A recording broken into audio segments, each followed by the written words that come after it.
Se ha admitido que las mismas asesinaban, la palabra que emplea él, no menos de 100 hombres por día. Eso quiere decir que en el espacio de 5 años han matado a 180.000 franceses. Uno de los primeros historiadores de la contienda, el fraile Agustino Salmón, lo expuso también con bastante claridad. No es posible, dice, hacer un retrato completo de la deuda que pesa sobre la nación hacia estas valientes partidas. Aunque no podían decidir su sino con un solo golpe, mantenían la esperanza e inspiraban a quienes estaban asustados o desesperados.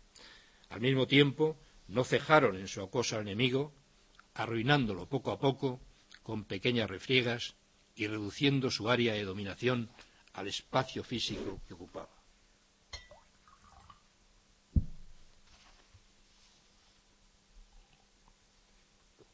Los guerrilleros, en suma, representaron un factor de primer orden en la victoria final, y es difícil negar la importancia de su papel en aspectos fundamentales de la guerra. Causaron la muerte de un gran número de franceses y limitaron la movilidad del ejército invasor, y además de eso fueron un punto de referencia para la resistencia popular. Facilitaron información continua a los ejércitos aliados y provocaron una creciente desmoralización al enemigo, que apenas podía alejarse de sus acuartelamientos sin temor a ser atacado. Los desgraciados soldados, entre comillas, que se ven obligados a permanecer en la retaguardia, son invariablemente despedazados. Es absolutamente imposible alejarnos de nuestros campamentos o columnas sin correr este riesgo, escribe en 1810 a su familia un soldado francés. Si bien es cierto que las batallas decisivas, como ocurre en todas las guerras, las ganan las tropas regulares, las tropas de línea, sin el desgaste producido en el ejército francés por las guerrillas, es muy probable que algunas de estas batallas se hubieran perdido. Curiosamente, mientras en el resto de Europa, es lo que les decía antes, en el resto de Europa las hazañas de los guerrilleros españoles eran admiradas, las mayores críticas a la actuación de las partidas proceden de la propia España, y en especial de algunos historiadores, tanto civiles como militares. Al final, entrecomillado, dice por ejemplo el coronel Priego López, ponente de la historia de la Guerra de la Independencia, que se escribió y que está a cargo del Servicio Histórico Militar. Como digo, el coronel Priego López dice: el guerrillerismo hubo de resultar sumamente perjudicial para nuestra patria al imbuir en nuestras costumbres políticas y militares un excesivo personalismo que dio su fruto en las contiendas civiles del pasado siglo. Y en la misma línea, el teniente general Marqués de San Román, aun admitiendo la gran contribución de las partidas al triunfo final, afirma que fue gravísimo el daño que produjo el sistema de guerrillas en lo que pudiéramos llamar la exageración del personalismo, causa de lo terrible, cruento y destructor de las guerras civiles que después han destrozado a nuestro país. Tengo para mí, sin embargo, que tales asertos resultan dudosos si consideramos que lo del personalismo hispano parece que viene de lejos. Parece un rasgo ajeno al hecho mismo de las guerrillas y habría que atribuirlo a causas más profundas. Por ejemplo, ¿cómo explicar, si no, las continuas convulsiones políticas de signo caudillista en los países hispanoamericanos a raíz de su independencia, cuando en estos países apenas hubo guerrillas en la guerra de la independencia de estos países? El fenómeno guerrillero, de todas maneras, eso me interesa destacarlo, y lo destaco en el libro varias veces, pero es que es fundamental, surge de manera espontánea y probablemente en varios sitios a la vez. Fue iniciado con frecuencia por soldados y oficiales derrotados en campo abierto que evitaban caer prisioneros y querían seguir combatiendo. El territorio peninsular, España, por su complicada orografía montañosa y quebrada, resultó muy propicio al tipo de guerra irregular de las partidas que se extendió por toda España, aunque, como es lógico, adquirió más fuerza en unas regiones que en otras, dependiendo del momento, del factor ambiental y de las vicisitudes de la propia guerra. Las zonas de actuación guerrillera más importantes fueron los territorios de Castilla la Vieja, a lo largo del Valle del Duero,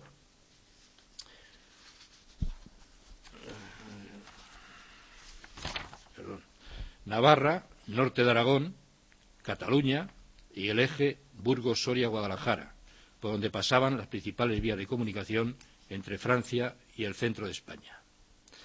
La resistencia de las guerrillas y su proliferación tuvo mucho que ver con este contexto, lógicamente, contexto geográfico, contexto abrupto de altas sierras, un suelo surcado por torrenteras y barrancos, con comunicaciones escasas y difíciles, pueblos separados por grandes distancias y enormes extensiones escasamente pobladas. En este escenario, las partidas vivían sobre el terreno en zonas agrestes, casi siempre próximas a los lugares de origen de los guerrilleros. Solían recibir ayuda voluntaria de los habitantes, pero cuando ésta les era negada, recurrían muchas veces a la requisa forzosa y conseguían abastecimientos y dinero por la fuerza. Esto fue así. Hubo determinadas partidas que, aun sin dejar de hostigar a los franceses, degeneraron en bandas de delincuentes temidas por la población local. Pero estos grupos, es cierto que existieron, en la mayoría de los casos fueron exterminados con facilidad por los franceses o perseguidos y eliminados por los propios guerrilleros. La actuación en este sentido de jefes como el Empecinado, Merino o Espoz y Mina lo atestigua suficientemente. La forma de ataque preferida de los guerrilleros, lógicamente, era la emboscada. Solían ser ataques muy rápidos y seguidos de una pronta retirada, siempre contando con la sorpresa y la superioridad numérica en el punto de ataque elegido. La norma básica era golpear y desaparecer, para volver a golpear. Una táctica inalterable que Mao Zedong resumiría siglo y medio después en una famosa regla: si el enemigo ataca, nos retiramos; si se detiene, lo hostigamos; si se retira, lo perseguimos. Cada región tuvo sus propios jefes guerrilleros, y a mí, teniendo en cuenta que estamos aquí en Novelda, País Valenciano, pues me interesaría destacar el que fue, yo creo, el guerrillero más importante desde el punto de vista militar de esta zona, que es, todos ustedes lo conocen, por supuesto, que es José Francisco Romeu y Parras, al que yo llamo el mártir en la lista esta que hago de los ocho magníficos. La verdad es que Romeu es un guerrillero notable, aparte por sus dotes tácticas, pues porque es un hombre que lo dio todo. Y cuando se dice que lo dio todo, quiero decir que lo entregó todo, entregó hasta su familia, pero además de eso era un hombre que podía perfectamente haberse evadido, digamos, de la contienda. Él era un comerciante próspero, un comerciante rico, tenía dinero, y sin embargo acabó completamente arruinado. Su familia acabó también arruinada. La mujer tuvo que abandonar la casa e irse a vivir al monte prácticamente con los hijos pequeños, y realmente, bueno, pues es una figura que si en vez de haberlo hecho por la nación, como lo hizo, pues lo hubiera hecho desde el punto de vista religioso por la religión, pues estaría ya, por supuesto, santificado y elevado a los altares.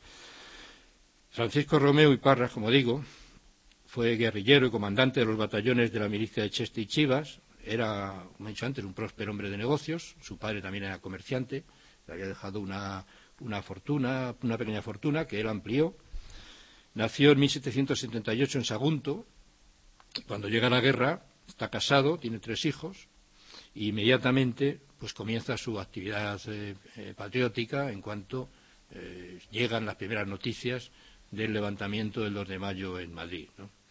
Entonces él es nombrado comandante de las milicias en Sagunto, y con mucha eficacia, un hombre que tenía muchas dotes organizativas, levantó 2.000 hombres de armas en Sagunto y envió muchos recursos, cuantiosos recursos, a la Junta de Valencia. Recorre todos los pueblos de la zona, convocando a la gente a la lucha a muerte, y con sus voluntarios participa en la defensa de Valencia, el primer sitio de Valencia. Hubo 2 sitios. En el primero los franceses fueron rechazados, en el segundo no, el segundo conquistaron la ciudad. Bueno, pero en este asedio primero los franceses se tienen que retirar. Entonces, cuando Romeu, después de que los franceses ya se habían retirado de Valencia, llegan las noticias de que Napoleón invade, él personalmente llega a España el ejército para conquistar Madrid, que cuando era evidente que Madrid iba a caer, pues Romeu marchó a Madrid y estuvo entre los pocos patriotas que defendieron la ciudad en las calles cuando Napoleón y su ejército conquistaron la capital. Curiosamente, lo que es la vida. Bueno, pues estando en Madrid defendiendo la capital, en la fonda donde estaba alojado, resulta que el hombre llevaba un maletín donde llevaba documentos importantes de papeles de notarios y historia, y llevaba además dinero efectivo, y todo esto se lo robaron en la fonda donde estaba alojado en esos días.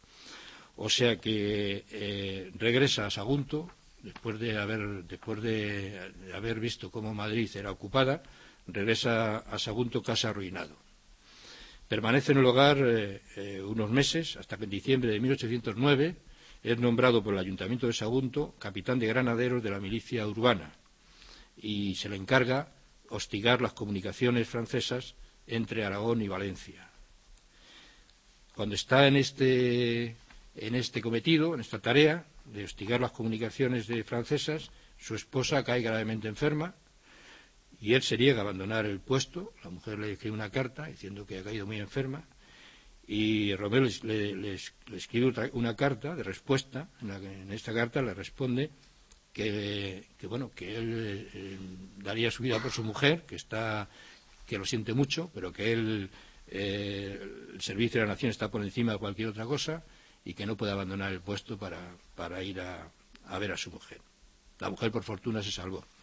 Los franceses entran poco después en Sagunto y es cuando la mujer tiene que escapar con sus 3 niños pequeños, tiene que escapar al monte.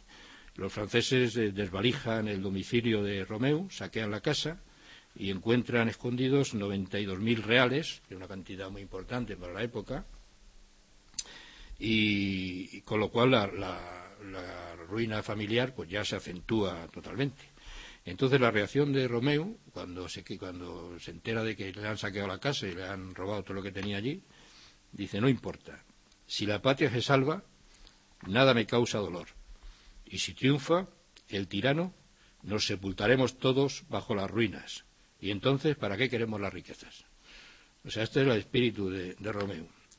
Entre tanto, Valencia vuelve a ser amenazada por Sichet, y entonces Romeu es nombrado comandante del 5º Cuerpo Saguntino, tenía 2 batallones de milicianos.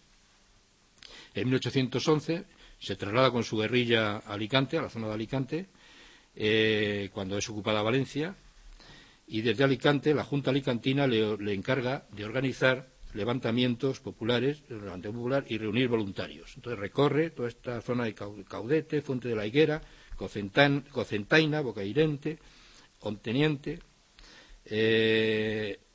Los franceses buscan desesperadamente a la mujer y a los hijos, teniendo en cuenta pensando que si los capturan, pues Romeu se va a rendir o por lo menos va a tener que aceptar un canje por la familia.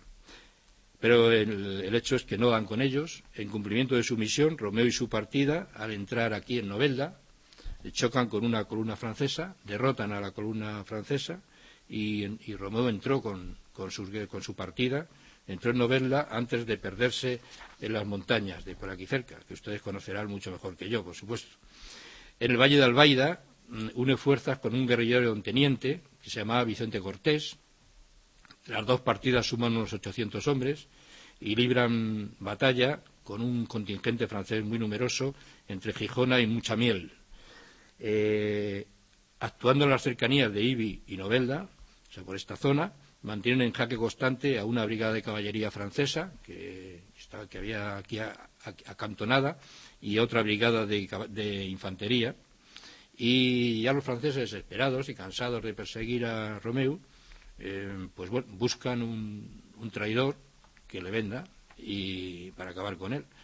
Entonces, Romeu tenía el cuartel general en Alatoz, que es un sitio que hay en la sierra en la sierra de Chinchilla, en las cercanías del río Júcar, por allí en una zona muy agreste, muy abrupta. Ahí tenía el cuartel general. Entonces, Suchet, el mariscal